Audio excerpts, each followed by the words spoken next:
Hi everyone, welcome to the first video of my channel. This probably will be an embarrassment 2 years from now, but there's no time like the present. Let's do this thing. Today is April the 4th. It's April the 4th. It's a Saturday. I have lost track of time. I don't know if y'all have, but in my real life, outside of being trapped at home, I actually use a planner. And every morning I would get up and check my planner, what I got to do today, what's got to get accomplished, and do I have meetings, whatever. I haven't had to do that in many weeks. Let's look. Oh, gosh. So it's April. We went on spring break on March the 14th. Well, that's a Saturday. Technically, it started the 16th, but let's count the 14th. So I have not been to work, technically, like left the house to go. I can't believe I just licked my finger. Do we know? No, we know nothing. I will say, great big bottle of hand sanitizer. I just actually hand sanitized right before this video because the mail person came. God bless her. I gave her 2 bottles of hand sanitizer today, and she was like near tears. She's fabulous. We got to remember these people that are out there still working and being exposed to this virus. But we'll get to that in a little bit. But anyway, so today is April the 4th. So it has almost been a solid 3 weeks. It has been a solid 3 weeks since I had to go to work. The first week of spring break, let me back up a little bit. In December, when this all began, with Wuhan and the way this was spreading, it piqued my interest that the news media had picked up on it as much as they had. And that they were talking about, like how quickly this was spreading, and it was really an issue, and they were trying to get a handle on it. And I said to my husband, this is going to be bad. This is potential for a pandemic. So we need to get our ducks in a row here at the house. Because if it does spread, like they're talking about it spreading, it could really be an issue. And so he was in a full agreement. We are both by nature, I don't want to say preppers because we don't have like some secret stockpile in a bomb shelter or anything, but we buy in bulk and we have a storage area where we store extra stuff. So if I find it on sale and it's a great price, I'm going to buy extra and put it away for later. It's just my nature. And so we started making a list of things. I bought extra laundry detergent. We bought extra paper towels. We already had toilet paper, so we, one of the big cases we buy at like Costco, so that wasn't an issue. We weren't running low on toilet paper in December, but we did buy another one in January just to be safe, long before this panic stuff started. So we made a list. I actually updated our first aid kit quite significantly, and I'm going to do a video about that. I'm going to talk about updating your first aid kit for a minimal price. And when I say first aid kit, I don't mean like 3 Band-Aids and some Neosporin. I mean having a comprehensive, we can't get out somewhere, or we have something that's not reaching the level of an emergency, but it's very uncomfortable. How can we treat it at home? So that'll be another video. Let's keep going. So around about January at school, I got the flu. And I got hit hard by the flu.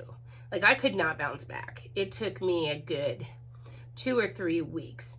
There were times where I couldn't function. Like, literally rolled over in bed, texted my boss, and was like, there is just not a chance I'm making it into work today. And I work for fabulous people. And she's like, hey, if you're sick, stay home because we don't want it.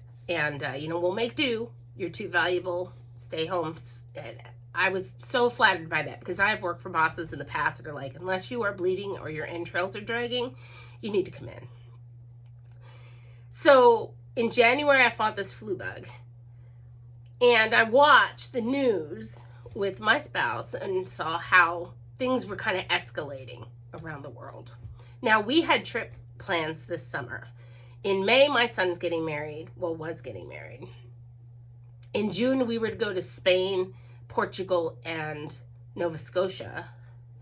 And then after that, I was going to be in Boston studying for 3 weeks through an NEH program. And then that would take me right up to the edge of school beginning. And that was our summer. We had a summer planned. And we watched as cruise ships got COVID. And people fell ill very quickly. And people were dying. And it became, by February, clear that this was a huge issue. But I don't think Americans took it as seriously as they should have it by that time. So in February, we again made a list, made sure we had what we needed, because of course we'd consumed what we'd bought, laundry soap, that kind of thing. But I noticed that certain things were more difficult to find. Like, I use laundry sanitizer. We have 3 dogs. And so they'd bring odors with them. I don't like the smell of dogs. And so I wash everything with laundry sanitizer because it does take puppy dog odor out of things like our couch cover, and the dogs have blankets that are theirs and donkey beds, and I'm really big on it. Can't find laundry sanitizer. Looked online, couldn't find it. So I said to my spouse, hey, one of the other things we should make sure we have is yeast and flour and sugar, because those are the things that are going to make foods, breads, when we can't get to the market. I wasn't worried that there'd be a run on the market. I want to be clear about that. I was worried that we just simply wouldn't be able to leave the house to go to the market. We live pretty far out in the country. Our closest market is in a congested area, and I didn't want us to be exposed to anything. Why would we need to? So that takes us into March. So February, we planned again. We got some stuff, but I couldn't find yeast, interestingly enough. But I live in a state where people bake. I mean, this is the country here. We may have a city or two in it, but for the most part, these people are old school. We garden and we bake. So it's not unusual to go to the market and not have something you need, like Fleischmann's yeast, and in the little jars. So March rolls around. We are looking at spring break. And we had meetings at school, and we were, of course, talking about what's going on in the world and how bad this is getting, and it's spreading. And it started in New York, and it started getting pretty significant in New York. And then we're talking about spring break. And spring break was really our explosion concern, because people in Oklahoma have 2 places they like to go: Florida and Las Vegas. Kids can't go to Las Vegas as much, so they tend to go to Florida for spring break. They'll go to Disney World, they'll go to Miami, whatever. But they're going to the coast. They also go to Texas and Louisiana, all on the Gulf Coast. We talked about whether or not it was going to be an issue when we got back from spring break, because we had a lot of families who were planning on traveling. I teach at a school that has about a 50-50 split of privileged and underprivileged kids. There's people that travel, and there's people that, we're going to stay home. But we have a lot of family that comes around, right? They're active. They're just not traveling to other states. We talked about right before spring break the potential of this exploding. The CDC and the president had talked about the issues, and we were coming up to the Thursday before spring break. So we had one more day left. And Thursday, my boss sent out an announcement that said Friday school was canceled. They were getting out for spring break a day early, but teachers were to report to school. So great, because by then the kids were like, we need a break. And I was like, yeah, we need a break. Kids went off. We come in on that Friday. And our job was to deep clean our classrooms. We were provided with supplies to clean our classrooms. Now, keep in mind, Oklahoma had 0 reported cases at this time. But we were taking preemptive action to clean the school and shut it down before COVID could get into the school. I think that's brilliant. My administration, my school board, I can't say enough about their choices. That is an unbelievably bold move to make. And then shortly after that, other districts in the state were also doing the same thing. But for my district, we're a charter. We're under a bigger district, but we have our own school board. And for our school board to say, we don't care what you're doing. We're worried about our students and our staff. This is how we're going to handle it. Wow. I work in the best place ever. So spring break rolled around. My boss said, we will keep you apprised of what our next steps are going to be. And that's fabulous. Things blew up during spring break. And there were concerns about people returning from actual travel. Airlines had stopped a lot of their travel. Countries were closing their borders at this time. Italy and Spain had just exploded. And so the decision was made that we would not return to school after spring break. But the problem with that spring break window is that it wasn't really a spring break, because I had to be concerned about what was going to happen after spring break. Typically when I go on spring break, I've already lesson planned for the week we get back. And I'm like, peace out, Cub Scout. Totally get me a case of amnesia as soon as I leave the building. And I don't think about school until the Sunday before, when I'm like, man, I want to go back to work tomorrow. I want to stay home, or I want to keep traveling, or whatever we were doing. Typically we would go on cruises, so there's no cruises this time. Anywho, I really couldn't relax over spring break. The week after spring break, they said, we're not coming back yet. We're going to do some distance learning. We don't know what that looks like. We'll get back to you. But we know for sure, school won't start again until April 6th. So that left me with a lot of unknowns, and I don't do unknown well. I'm a planner, kind of a control freak. I want to know what's going on, when it's going to happen, how we're going to handle it. And this was a lot of unknowns that, what do we do? I don't know. So here I am. It is April 4th. I'm going to bring you up to date on what conclusions I came to last night. So the last 2 weeks, post spring break, like I said, I have not gotten out of my pajamas. I hadn't put makeup on. My hair is the result of not getting a haircut because my son was getting married in May, and I wanted to wait to cut off some length just to have it, like, fresh done. And then we were going to travel all summer. There's Spain and Portugal and Halifax and New York and Boston and Wisconsin and all these great places, and it didn't happen. So I haven't done anything with my hair. I hadn't put makeup on. I mean, today I actually put on a dress, and I'm wearing a sweater because it's a little chilly out here, but I had planned on getting new eyeglasses. I need some dental work done. All of those things came to a screeching halt. Over spring break, my dog had to have her eye removed and a cataract replaced. So she had major surgery. She's the $4,000 dog. But after that, the doctor's office was not taking any more surgeries unless it was urgent, because they can't be exposed to all these people. So I got kind of complacent, and my spouse, he doesn't care. Whatever, you don't want to wear makeup, don't wear makeup. He doesn't care, but I do. It affects how I feel. So this morning, actually last night I made the decision, but this morning I got up and I put on some makeup, and of course I brush my hair every day, brush my teeth every day, but cleaned myself up, put on some decent clothes, came out to the she shed and decided today is the day I'm going to start my channel. I've talked about it for a long time. I have a long list of things that I said if I had more time I would do. Now I'm doing them.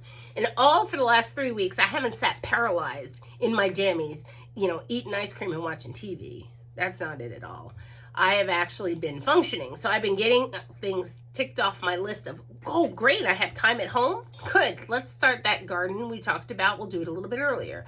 I'm going to cover all my valuable books. There's a video coming on that, by the way. let's make sure we do all these things around the house that we don't do because we don't have time. We've been getting those done. So that it's not an issue of us sitting on our arses, because that is not what happened at all.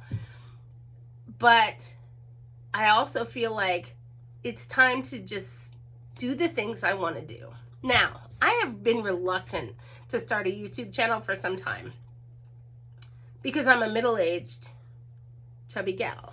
I mean, I'm not the young and cute, and I don't do makeup videos, and, you know, my nails aren't done right now because the nail salons are closed. I mean, I don't,